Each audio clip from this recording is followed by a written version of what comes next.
নমস্কাৰ প্ৰিয় দৰ্শক সকলোকে স্বাগতম জনাইছো আপোনাক জনমতলৈ এটা বহুত বেছি গুৰুত্বপূৰ্ণ বিষয়ৰ ওপৰত আমি আজি আলোচনা কৰিম সেই বিষয়টো হৈছে জনজাতিকৰণ জাতিৰ ছটা সম্প্ৰদায়ৰ জনজাতিকৰণ সম্পৰ্কে আজি আমি এই ভিডিঅ'টোত বিস্তৃতভাৱে আলোচনা কৰিম আপোনালোকে ইতিমধ্যে সকলোৱে গম পাইছে যে 29 নৱেম্বৰ তাৰিখে অসম বিধানসভাত 6 জনজাতিকৰণৰ যি মন্ত্ৰীসভাৰ যি প্ৰতিবেদন আছিল সেই প্ৰতিবেদন তাত দাখিল কৰা হ'ল অৰ্থাৎ কেন্দ্ৰীয় চৰকাৰলৈ প্ৰেৰণ কৰাৰ বাবে যুজা চলোৱা হ'ল এটা কথা হ'ল ইয়াতে কিছুমানে কৈ আছে যে এয়া হৈছে মিছা কথা এয়া হৈছে ভুৱা কথা 6 সম্প্ৰদায়ৰ জনজাতিকৰণ নহয় আৰু কিছুমানে মানে যেন জনজাতিকৰণ হৈয়ে গ'ল তাকে লৈ পেলাই বহুত ফূৰ্তি আৰু আন একাংশ যিসকল জনজাতি লোক আগতে আছিলে তেওঁলোকেতো বিৰোধিতা কৰি পেলাই ব্যাপক তেওঁলোকে প্ৰতিবাদী কাৰ্যসূচী কৰিছে ইফালে জনজাতিকৰণ বিচাৰি পেলাই ছটা সম্প্ৰদায়ে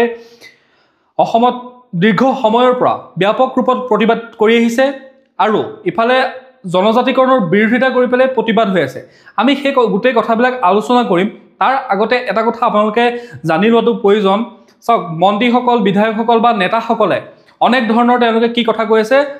কিছুমান কথা কৈ আছে যিবিলাক কথা মানুহবিলাকে আমি সৰ্বসাধাৰণ মানুহবিলাকে সেই কথাবিলাক বুজি নাপাওঁ আমাক এই কথাটো লাগে যে জনজাতিকৰণ কেনে ধৰণে কৰা হয় আৰু প্ৰচেছটো কি হয় যদি আমি সেই প্ৰচেছখিনি জানি লওঁ জনজাতিকৰণ কৰাৰ এটা প্ৰক্ৰিয়া কি হয় এটা জনজাতি কি মূল মাপকাঠিৰ জৰিয়তে কেনে ধৰণে কোনখন কমিটি ক'ত দিয়া হ'ব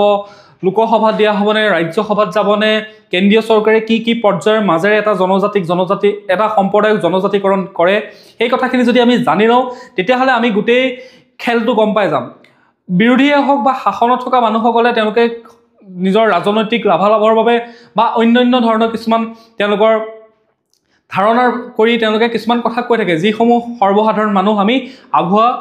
ভাৰি থকা হয় আমি মানে কি বুলি কওঁ বুৰ্বক বনি থাকিব লগা হয় সেই বুৰ্বকটো নবনি পেলাই আমি চাওঁ কেনেধৰণে জনজাতিকৰণ কৰে জনজাতিকৰণৰ বিষয়ে জনজাতি সম্পৰ্কে ভাৰতৰ সংবিধান অৰ্থাৎ আমি যাক কওঁ যে সুপ্ৰিম ল অফ দ্য লেণ্ডত লিখা আছে যে অৰ্থাৎ আমাৰ ভাৰতৰ সংবিধানখনত লিখা আছে 342 নম্বৰ আৰ্টিকুলত 342 অনুচ্ছেদ 342ত লিখা আছে যে ভাৰতৰ ৰাষ্ট্ৰপতিয়ে কোনো এটা সম্প্ৰদায়ক জনজাতিৰ তালিকাত অন্তৰ্ভুক্ত কৰাৰ ক্ষমতা ভাৰতৰ ৰাষ্ট্ৰপতিৰ হাতত দিয়া হৈ আছে আৰু তেখেতে প্ৰয়োজন অনুসাৰে যিখন ৰাজ্য চৰকাৰৰ পৰা এটা সম্প্ৰদায়ক জনজাতিৰ মৰ্যাদা দিয়া হ'ব বা দিব বিচাৰিছে সেই ৰাজ্য চৰকাৰৰ সৈতে পৰামৰ্শ গ্ৰহণ কৰিব পাৰে বা তেওঁলোকৰ পৰা পৰামৰ্শ ল'ব পাৰে সেইটো হৈছে আৰ্টিকল 342 আৰু ইয়াতে বহুতে কৈ আছে এতিয়া জনজাতিৰ সম্পৰ্কে তিনিটা ধাৰণা আছে আগতে আছিলে এসটি প্লেইন এসটি হিল এতিয়া নতুন যেটো এটা তেওঁলোকে পৰামৰ্শ দিছে সেইটো হৈছে এসটি ভেলি অৰ্থাৎ এসটি উপত্যকা অঞ্চলত থকা মানুহখিনি কি বুলি কোৱা আছে এটা তেওঁলোকক এটা এসটি ভি হিচাপে এটা নতুন মানে জনজাতিৰ এটা কি দিছে পৰিচয় দিছে উপত্যকা মানে কি হয় উপত্যকাটো সহজ কথা উপত্যকা হৈছে চাৰিওফালে ধৰি লওক পাহাৰ পৰ্বতে আগুৰি আছে তাৰ মাজত থকা সমান অংশ যি হয় সমান ভূমি থাকে যি তাকে উপত্যকা বুলি কোৱা হয় ভেলি বুলি কোৱা হয় আমি চাই লওঁ যে এসটিপি এসটি হিল আৰু এসটি ভেলি কিছুমানে কৈছে যে এসটিপি সংবিধানত আছে এসটি হিল সংবিধানত আছে কিন্তু এসটি ভেলি সংবিধানতে নাই এটা সংবিধানত নথকা এটা নাম দি পেলাই এয়া জনসাধাৰণক আভুৱা ভৰিছে সেয়া হৈছে বিৰোধীৰ কথা বা চৰকাৰে কৈছে যে চৰকাৰ নতুন যুক্তি বিৰোধীৰ নতুন যুক্তি কথাটো হ'ল ভাৰতৰ সংবিধানত ইণ্ডিয়াৰ কনষ্টিটিউচনখনত কোনো ধৰণৰ এসটিপি বা এসটি হিল বুলি তেনেকুৱা কোনো নাম দি পেলাই সংবিধানখনত কোৱা নাই সংবিধানত এটাই কৈছে যে এসটি শিডিউল ট্ৰাইব অৰ্থাৎ অনুসূচিত জাতি তাত কোনো এসটি হিল নাই এসটিপি নাই এসটি হিল এসটিপি এইবিলাক হৈছে কেন্দ্ৰীয় চৰকাৰে সেইবিলাক পৰ্যায়সমূহ তেওঁলোকে গঠন কৰিব সেইবিলাক সংশোধন কৰিব সেইটো হৈছে তেওঁলোকৰ নিয়ম কিন্তু ভাৰতৰ সংবিধানখনত মূল সংবিধানখনত কি বুলি কোৱা হৈছে মূল সংবিধানখনত এসটিপি বা এসটি হিল তেনেকুৱা ধৰণৰ কোনো নাম দিয়া নাই অনলি দিয়া হৈছে যে এসটি only one ST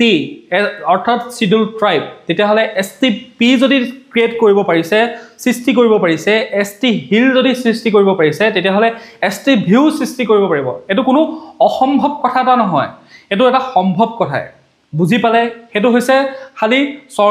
চৰকাৰে ইচ্ছা কৰিব লাগিব যে হসাই যদি চৰকাৰৰ সদিচ্ছা আছে তেতিয়াহ'লে চৰকাৰে সেই নামটো তেওঁলোকে ইনক্লুড কৰিব পাৰিব কথাটো হ'ল আমাৰ অসমতে STP বা ST হিল আছে এটো হৈছে ব্ৰিটিছ যুগৰে কাৰণ আমাৰ অসমখনত বহু কিছু আধা অঞ্চল যদি পাহাৰীয়া আধা অঞ্চল হৈছে সমভূমিটো সমান ভূমিটো কি আছে জনজাতীয় লোক বাস কৰি আছে বা পাহাৰীয়া অঞ্চলতো কি আছিল জনজাতীয় লোক বাস কৰি আছিল ব্ৰিটিছৰ দিনতে তেওঁলোকে শাসন প্ৰণালীটো এনেকুৱা ধৰণৰ আছিল তেওঁলোকে পাহাৰীয়া অঞ্চলক এটা ভাগ কৰি লৈছিল আৰু সমভূমিত যোনসকল বাস কৰিছিল তেওঁলোকক এটা ভাগ কৰি দুটা ভাগত ভাগ কৰি পেলাই তেওঁলোকে শাসন চলাইছিল তাৰ পৰাই হয়তো ধাৰণাটো তেনেকুৱা ধৰণৰ আহিছিল এটা কথাটো হ'ল যে ST হিলটো ক্ৰিয়েট কৰিব পাৰিব এটো একো অসম্ভৱ কথা নহয় বা কোনো অসাংবিধানিক কথা নহয় বুজি পালে কৰি লওক লগতে নটিফিকেশ্যন বেল আইকনটো প্ৰেছ কৰি ৰাখক যাতে এনে ধৰণৰ ইনফৰমেটিভ ভিডিঅ'সমূহ ইনফৰমেটিভ মানে গুৰুত্বপূৰ্ণ বিষয়সমূহ যাতে আপোনালোকে জানি থাকে আপোনালোকে বহুতে ভিডিঅ'টো চাই আগৰ ভিডিঅ'বিলাক চাই ভাল পায় লাইক কৰে কমেন্ট কৰে কিন্তু চেনেলটো সাবস্ক্ৰাইব কৰিবলৈ হয়তো পাহৰি যায় থাকে তো অনুগ্ৰহ কৰি চেনেলটো সাবস্ক্ৰাইব কৰি লওক সাবস্ক্ৰাইব কৰি ল'লে কি হয় সৰু চেনেল এখিনি আপোনালোকৰ কাৰণে আনিবৰ কাৰণে চেষ্টা কৰিছো আমাৰো অকমান আমি পুশ পোৱা যায় এটা অনুপ্ৰেৰণা পোৱা যায় কাম কৰাৰ কাৰণে নতুনকৈ আৰু ভালকৈ কাম কৰাৰ কাৰণে তো এতিয়া ভিডিঅ'টোৰ মাজলৈ আগবাঢ়িছো এতিয়া কথাটো হ'ল এটা জনজাতিকৰণৰ মৰ্যাদা দিবলৈ হ'লে জনজাতি নহয় ক্ষমা কৰিব এটা সম্প্ৰদায়ক জনজাতিকৰণৰ মৰ্যাদা দিবলৈ হ'লে কিছুমান প্ৰক্ৰিয়া আছে সেই গোটেই প্ৰক্ৰিয়াখিনি মই আপোনালোকক ধুনীয়াকৈ সহজ ভাষাত একদম সুন্দৰভাৱে বুজাই দিম তাৰ পিছত আপুনি আৰু বেলেগ কথা জানি মানে বেলেগ কথা নাচালে আপুনি কোনে কি কথা কৈ আছে আপুনি সেই কথাবিলাক চাই পেলাই গম পাব যে এইটো এনেকুৱা ধৰণৰ কথা যদি আপুনি কেনে ধৰণে হয় 1965 চনত এখন সমিতি গঠন কৰি দিয়া হৈছিল 1965 চনত সমিতিখনৰ নাম আছিল লুকুৰ সমিতি আৰু লুকুৰ সমিতিয়ে 5টা মাপকাঠি দিছিল যে এই 5টা মাপকাঠি যদি ফুলফিল কৰিব পাৰে এটা সম্প্ৰদায়ে তেতিয়াহ'লে সেই সম্প্ৰদায়টোক জনজাতিকৰণৰ মৰ্যাদা আমি চৰকাৰে দিব পাৰে সেই 5টা মূল মাপকাঠি কি আছিল এটা কৈছিল যে আদিম বৈশিষ্ট্য থাকিব লাগিব এটা সম্প্ৰদায় জনজাতিৰ মৰ্যাদা পাবলৈ হ'লে সেই সম্প্ৰদায়টো কি হ'ব লাগিব আদিম বৈশিষ্ট্য থাকিব লাগিব লুকুৰ সমিতিৰ প্ৰথমটো মাপকাঠি আদিম বৈশিষ্ট্য কি এটা সম্প্ৰদায় এতিয়া মই যদি আমাৰ যি 6 জনগোষ্ঠী আছে জনগোষ্ঠীসমূহৰ 6 সম্প্ৰদায় আছে সেই সম্প্ৰদায়সমূহৰ যাতে এটা আহোম টাইহোমসকলৰ এটা উদাহৰণ দিওঁ তেওঁলোকৰ মৈদাম দিয়া পৰম্পৰা আছে তেওঁলোকে পুৰণি অতীজৰ পৰা তেওঁলোকে মানুহক দাহ কৰাৰ পৰিৱৰ্তে তেওঁলোকে মৈদাম দিয়ে চৰাইদেউ মৈদাম আপোনালোকে সেইবিলাকতো শুনিছে আহোম ৰজাসকলক মৈদাম দিছিলে সেইটো হৈছে তেওঁলোকৰ আদিম বৈশিষ্ট্য তেওঁলোকৰ ককা আজু ককা পুলিন পুঠাও দিনৰ পৰা সেইবিলাক পালন কৰি অহা নিয়ম ফুৰালুং পূজা চকলং কথা এইবিলাক হৈছে তেওঁলোকৰ পৰম্পৰা তেতিয়াৰ দিনৰ আজি নতুনকৈ ক্ৰিয়েট কৰা নিয়ম নহয় সেইবিলাক হৈছে তেওঁলোকৰ নিয়ম সেইবিলাক হৈছে আদিম বৈশিষ্ট্য এতিয়া ইয়াতে আদিম বৈশিষ্ট্যক লৈ কিছুমানে কি হয় এইটো এটা মানে তৰ্ক হোৱাৰ নিচিনা এটা বিষয় যে আদিম বৈশিষ্ট্য শব্দটোৱে কি বুজায় প্ৰিমিটিভ টেটছ শব্দটোৱে কি বুজায় প্ৰিমিটিভ আদিম বৈশিষ্ট্য মানে পাথৰ মাৰি পেলাই জুই জ্বলাব লাগিব ধেনুকাৰ লৈ পেলাই বা জুং লৈ পেলাই বাঁহৰ জুং লৈ পেলাই বা অন্য কিবা শিলৰ টুকুৰা লৈ পেলাই আপুনি জংঘলত চিকাৰ কৰিব লাগিব সেইটো আদিম বৈশিষ্ট্য বুলি কৈছে নেকি তেনেকুৱা ধৰণৰ এটা মানে কি তৰ্ক বিতৰ্ক হয় কিন্তু সেইটো তেওঁলোকে নিৰ্ধাৰণ কৰিব যি কমিটিসমূহ আছে সেই কমিটিসমূহে যে সম্প্ৰদায়টোক জনজাতিকৰণ কৰিব লাগে তেওঁলোকেহে সেই বিষয়টো নিৰ্ধাৰণ কৰিব পাৰিব বুজি পালে আদিম বৈশিষ্ট্য বুলি ক'লে সাধাৰণ অৰ্থত তেনেকুৱা তাৰপিছতে ছেকেণ্ডটো কৈছে যে ভৌগোলিকভাৱে বিচ্ছিন্ন হ'ব লাগিব অৰ্থাৎ সেই সম্প্ৰদায়টো মূল খুঁটিৰ পৰা তেওঁলোকক বিচ্ছিন্ন হ'ব লাগিব হয় পাহাৰীয়া অঞ্চলৰ ঘন পাহাৰীয়া মানে দুৰ্গম অঞ্চলত বসবাস কৰিব লাগিব বা সমভূমিতে থাকক কিন্তু তেওঁলোকৰ যিটো মূল খুঁটি আছে সেই মূল খুঁটিৰ পৰা অলপমান বিচ্ছিন্ন তেওঁলোকৰ ৰাস্তা ঘাট নাই তেওঁলোকৰ দলং নাই তেওঁলোকৰ ভাল চিকিৎসালয় নাই স্কুল নাই তেওঁলোকৰ মূল খুঁটিৰ পৰা কি হৈছে এতিয়াও বিচ্ছিন্ন হৈ আছে সেইটোক কি বুলি কোৱা হয় ভৌগোলিকভাৱে পৃথক হৈ আছে তেওঁলোক ভৌগোলিকভাৱে এতিয়াও বহুত দূৰত আছে হয়তো ঘন জংঘলত আছে পাহাৰৰ দুৰ্গম এৰিয়াত আছে বা তেনেকুৱা ধৰণৰ যিসমূহ সেইবোৰক কি বুলি কোৱা হয় ভৌগোলিক সেকেন্ডটো কৈছে থাৰ্ডটো কৈছে যে স্বতন্ত্ৰ কালচাৰ থাকিব লাগিব স্বতন্ত্ৰ সংস্কৃতি আৰু পৰিচয় থাকিব স্বতন্ত্ৰ সংস্কৃতি ডিস্টিংক্ট কালচাৰ বুলি কৈছে ইংৰাজীত কি বুলি কোৱা হ'ব ডিস্টিংক্ট কালচাৰ স্বতন্ত্ৰ সংস্কৃতি মানে কি স্বতন্ত্ৰ সংস্কৃতি মানে হৈছে সেই সম্প্ৰদায়টোৰ নিজৰ ভাষা থাকিব লাগিব নিজৰ গীত থাকিব লাগিব নিজৰ নৃত্য থাকিব লাগিব নিজৰ খাদ্যাভ্যাস থাকিব লাগিব নিজৰ তেওঁলোকৰ সাজপাৰ থাকিব লাগিব তেওঁলোকে থকাৰ ধৰণ বেলেগ হ'ব লাগিব তেওঁলোকৰ সকলো বস্তু কি হ'ব নিজস্ব হ'ব লাগিব আৰু এই যি 6 জনগোষ্ঠী আছে সেই জনগোষ্ঠীৰ ক্ষেত্ৰত আমি দেখা পাওঁ যে তেওঁলোকৰ প্ৰতিটো সম্প্ৰদায়ৰে নিজৰ নিজৰ ভাষা আছে নিজৰ নিজৰ উৎসৱ আছে নিজৰ নিজৰ খাদ্য সম্ভাৰ আছে নিজৰ নিজৰ সাজ পোছাক আছে নিজৰ নিজৰ গীত মাত আছে নিজৰ নৃত্য আছে ঠিক আছে বুজি পালে 4 নম্বৰটো হৈছে যে সম্প্ৰদায়টো কি হ'ব লাগিব মানে তেওঁলোকে অৰ্থনৈতিকভাৱে কি হ'ব লাগিব পিছপৰা হ'ব লাগিব 4 নম্বৰটো কি কৈছে তেওঁলোক অৰ্থনৈতিকভাৱে পিছপৰা হ'ব লাগিব অৰ্থনৈতিকভাৱে পিছপৰা হ'বলৈ হ'লে তেওঁলোকৰ তাতে সেই একেটাই কথা ৰাস্তা ঘাট থাকিব নালাগিব তেওঁলোকে কি কৰিব লাগিব স্বাস্থ্যৰ সুবিধা নাই ভাল স্কুল নাই ভালকৈ তেওঁলোকে মানে আপোনাৰ তাতে বিজনেছৰ মানে ইণ্ডাষ্ট্ৰি উদ্যোগৰ কোনো তেনেকুৱা ধৰণৰ হোৱা নাই স্থাপন হোৱা নাই বিকাশ হোৱা নাই তাতে সেই খেতি কৰে গৰু ছাগলী পালন কৰে তেনেধৰণে তেওঁলোকে খাই বৈ জীৱন নিৰ্বাহ কৰি আছে বুজি পালে তাতে তেওঁলোক বহুত ডাঙৰ ভাল ভাৰত চৰকাৰৰ দেশৰ যোনবিলাক বিষয় মানে মূল পদসমূহত তেওঁলোকৰ কি হয় মানুহ তাতে যাব পৰা নাই তেওঁলোক পিছ পৰি আছে এতিয়াও পঢ়া শুনাত পিছ পৰি আছে এটোক অৰ্থনৈতিক পশ্চাৎপদতা বা অৰ্থনৈতিক ইকনমিক বেকৱাৰ্ড বুলি কোৱা হয় 5 নম্বৰটো কোৱা হৈছে যে তেওঁলোকে মূলসুঁতিৰ মানুহৰ সৈতে মিলিবৰ কাৰণে সংকোচ বোধ কৰে অৰ্থাৎ তেওঁলোকে যি মূলসুঁতি মানুহ আছে তেওঁলোকৰ সম্প্ৰদায়ৰ এগৰাকী ছোৱালীক বা তেওঁলোকৰ এজন পুৰুষে অন্য এটা বেলেগ মূলসুঁতিৰ মানুহৰ সৈতে তেওঁলোকে বিবাহ পাশত আবদ্ধ হোৱা বা তেওঁলোকৰ লগত মকামিলা কৰা দস্তি কৰাটো তেওঁলোকে ভাল নাপায় তেওঁলোকে অলপ পৃথককৈ থাকি ভাল পায় তাতে সেই তেওঁলোকৰ যিসমূহ অঞ্চল আছে সেই যি পাহাৰৰ ধৰি লওক এৰিয়া হওক বা সমভূমিতে হওক তাতে যিসকল তেওঁলোকৰ সম্প্ৰদায় সেই সম্প্ৰদায়টোৰ ওচৰত যদি মূলসুঁতিৰ মানুহবিলাক যায় তেওঁলোকে ইমান সেইটোক কি বুলি কয় মিলিব নোৱাৰে তেওঁলোক অলপমান পৃথক হৈ থাকিব বিচাৰে তেওঁলোকৰ নিজৰ সংস্কৃতিটো ৰক্ষা কৰি চলিব বিচাৰে তেওঁলোকৰ কি বিচাৰে এটা নিজস্বতা বিচাৰে বুজি পালে এই 5টা লোকৰ সমিতিৰ যদি আপুনি সেই 5টা মাপকাঠি যদি ফিল আপ কৰিব পাৰিলে তেতিয়া এটা সম্প্ৰদায়ে কি কৰিব পাৰিব আমাৰ অসম চৰকাৰৰ কথা কৈছোঁ অসম চৰকাৰৰ ওচৰত আবেদন কৰিব অসম চৰকাৰৰ ওচৰত আবেদন কৰাৰ পিছত অসম চৰকাৰৰ নৃতাত্ত্বিক যিসকল নৃতত্ত্ববিদ আছে বা বিশেষজ্ঞ আছে তেওঁলোকে সেই সম্প্ৰদায়টোক অধ্যয়ন কৰিব নৃতত্ত্ববিদ মানে হৈছে মানৱ জাতিৰ বিষয়ে অধ্যয়ন কৰা ব্যক্তিসকলক কি বুলি কোৱা হয় এন্থ্ৰপলজি অৰ্থাৎ নৃতত্ত্ববিদ বুলি কোৱা হয় সেইসকলে গৈ পৰীক্ষা কৰাৰ পিছত এখন প্ৰতিবেদন দিব প্ৰতিবেদনখন অসম চৰকাৰৰ যি কেবিনেট মিটিং হয় অসম চৰকাৰ মানে ৰাজ্য চৰকাৰখনৰ যি কেবিনেট মিটিং হয় ৰাজ্য চৰকাৰখনৰ কেবিনেট মিটিঙত সেইখন এপ্ৰুভ কৰাৰ পাছত সেইখন প্ৰতিবেদন তেওঁলোকে দাখিল কৰাৰ পিছত এই প্ৰতিবেদনখন প্ৰেৰণ কৰিব ministry of tribal affairs government of India আমাৰ যি জনজাতীয় কল্যাণ মন্ত্ৰালয় আছে ভাৰত চৰকাৰৰ জনজাতীয় যি কল্যাণ মন্ত্ৰালয় আছে জনজাতীয় কল্যাণ মন্ত্ৰালয়লৈ এখন প্ৰেৰণ কৰা হ'ব জনজাতীয় কল্যাণ মন্ত্ৰালয়ে মিনিষ্ট্ৰী অফ ট্ৰাইবেল এফেয়াৰ্ছে আকৌ সেই পৰীক্ষাসমূহ চাব তেওঁলোকৰ কিছুমান কমিটি গঠন কৰি দিব কমিটি গঠন কৰি সেই মানুহ আহি পেলাই এই মানুহবিলাকক পৰীক্ষা নিৰীক্ষা কৰিব তেওঁলোকৰ সাৰ্ভে কৰিব তেওঁলোকৰ নৃতত্ত্ববিদসকল আহিব তেওঁলোকৰ বিশেষজ্ঞ আহি পেলাই হয় নে নহয় কথাখিনি তেওঁলোকে সঁচাই জনজাতি মৰ্যাদা পাব লাগে নে নালাগে সেইখিনি পৰীক্ষা কৰাৰ লগতে এইটো প্ৰেৰণ কৰিব ৰেজিষ্টাৰ জেনেৰেল অফ ইণ্ডিয়া ভাৰতৰ RGI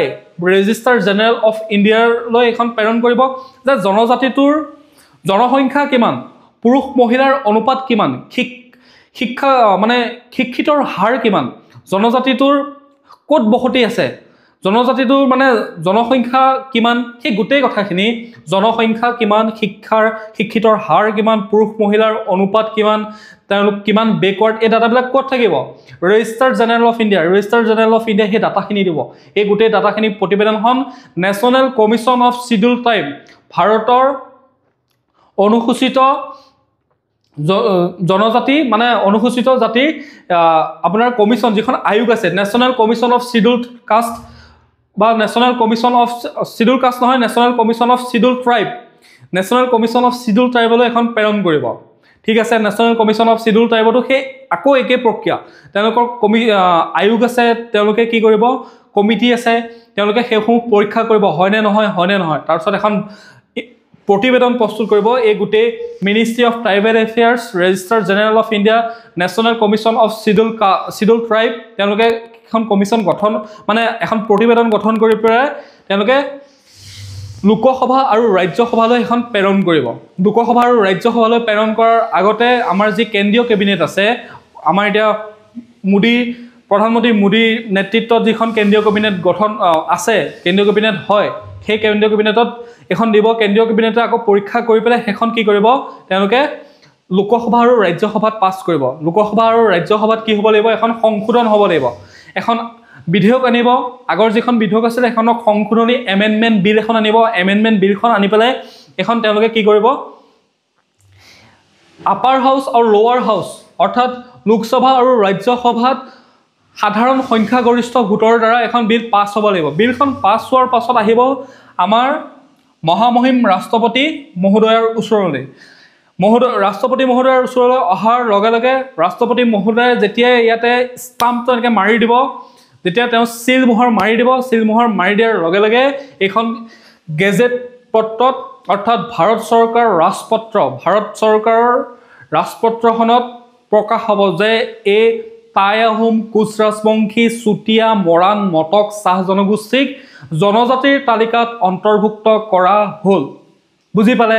সেইখিনি হৈছে প্ৰক্ৰিয়া এই প্ৰক্ৰিয়াটোৰ মাজেদিহে গৈ আহি পেলাই ৰাষ্ট্ৰপতিয়ে যেতিয়া চিল মোহৰ মাৰিব গেজেটত যেতিয়া প্ৰকাশ হ'ব তাৰ পিছতহে এটা সম্প্ৰদায়ক জনজাতিৰ মৰ্যাদা দিয়া হ'ল বুলি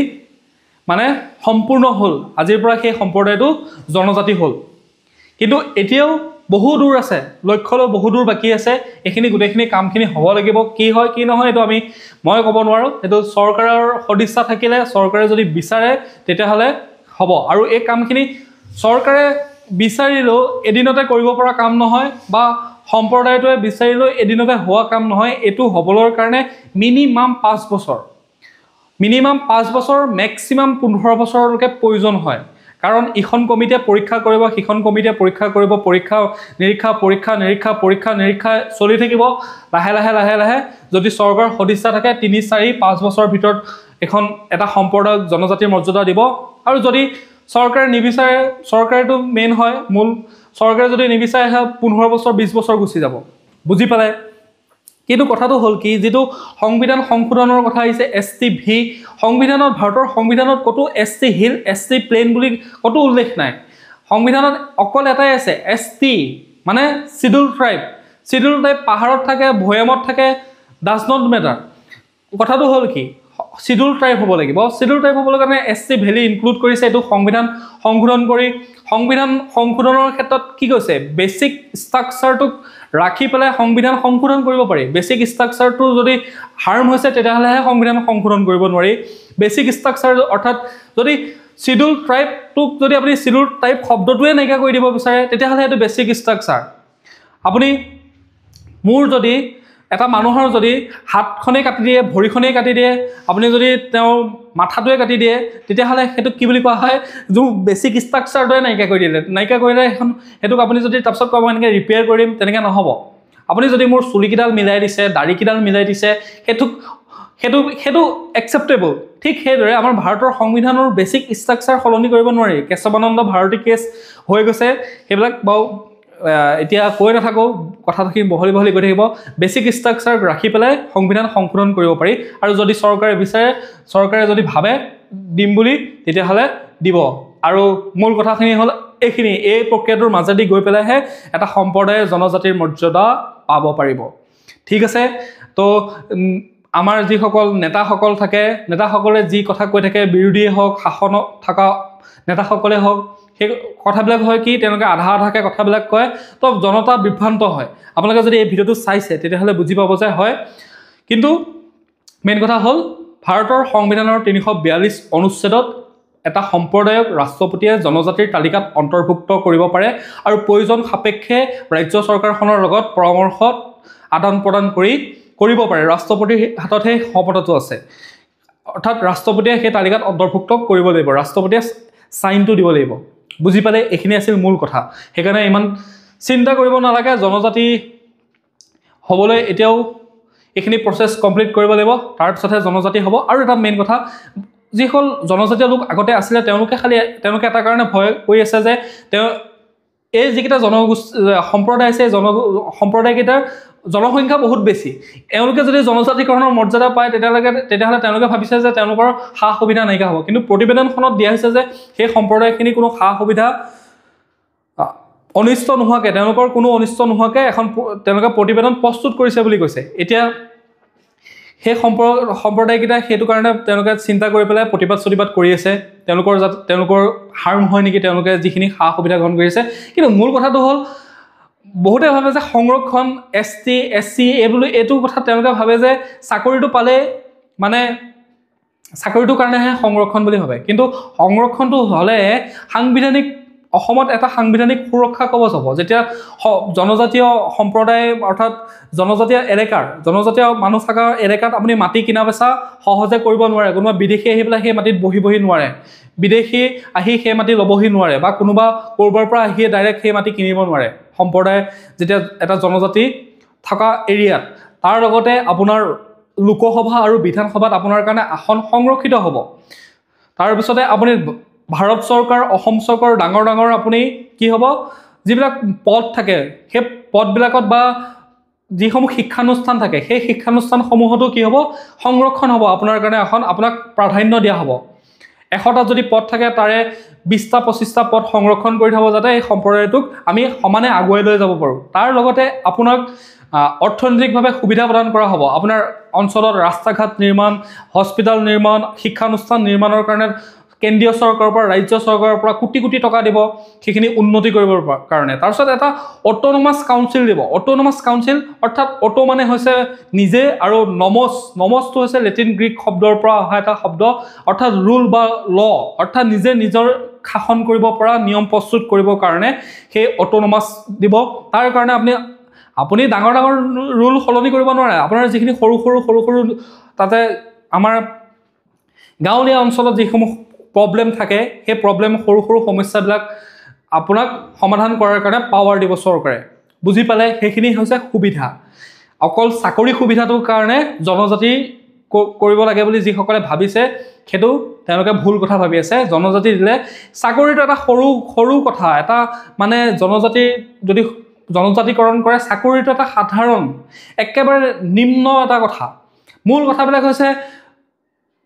লোকসভা, বিধানসভাত আসন সংৰক্ষণ, ভূমিৰ অধিকাৰ, অট'নমাছ কাউন্সিল, এইসমূহ হৈছে মূল কথা। বুজি পালে? তো ভিডিঅ'টো আছিল ইমানেই। ভিডিঅ'টো চোৱাৰ বাবে বহুত ধন্যবাদ। চেনেলটো যদি ছাবস্ক্ৰাইব এতিয়াও কৰা নাই, আপুনি অনুগ্ৰহ কৰি চেনেলটো ছাবস্ক্ৰাইব কৰি ল'ব, লগতে নটিফিকেশ্যন বেল আইকনটো প্ৰেছ কৰি ৰাখিব, যাতে এনেধৰণৰ ভিডিঅ'ৰ আপডেটসমূহ পাই থাকে। লগতে আমি নিউজৰ ভিডিঅ' আনো ৰেগুলাৰ, আৰু আপোনালোকে আমাৰ নিউজৰ ভিডিঅ'সমূহ এবাক চালে গম পাব আমি কেনেধৰণৰ নিউজ আনো প্ৰতিদিনে। ৰাজ্যখনত, দেশখনত, বিশ্বত সংঘটিত হোৱা গুৰুত্বপূৰ্ণ ঘটনাসমূহ থুলমূলকৈ আপোনালোকক 20 মিনিটৰ ভিতৰত দিবৰ কাৰণে চেষ্টা কৰোঁ। তাৰ কাৰণে আপোনালোকে যদি চেনেলটো ছাবস্ক্ৰাইব কৰি ৰাখে, আপোনালোকৰ সুবিধা হ'ব। তো ভিডিঅ'টো ইমানেই। Thank U.